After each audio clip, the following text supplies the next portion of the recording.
At ayun na nga. Ayun na nga. Umakyat na Babalik nga sa ka. bintana ang aming kuho. Pauwi ka rin ha. Ano gagawin mo kasi sa labas? Mambababae ka? Hindi, kukuha ng ulam sa kapitbahay.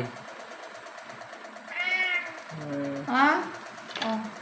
Wag ba kasi bukas yung bintana nila sa kapitbahay, papasok siya doon. Ang tutuwad ka kasi ng kaldero. Natuwad ka kasi ng kaldero eh. Itinuwad mo ba naman yung kalbero? Kaldero ng kapitbahay. O, ayan tuloy. Bawal ka na lumabas ng gabi. Nang dadali ka ng ulam sa kapitbahay. Ha? Kung hindi ka ba naman nagdadali ng ulam sa kapitbahay, edi sana nakakalabas ka ng gabi. O, ngayon, grounded ka muna.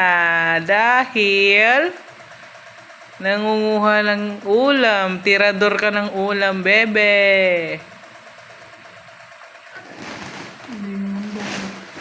Sasagot ko eh. Ikaw ba kumuha ng ulam sa kapitbahay? Ha? Puro. Ikaw ang nakita eh. Ay, nangunguha ka ng ulam sa kapitbahay eh. Ikaw lang magaling sa ano eh. Ikaw lang marunong kumuha ng ulam talaga sa kaldero. Magaling yan eh, oh. Tirador ng ulam. Oh, hindi ka makakalabas dyan. Sarado nga yan.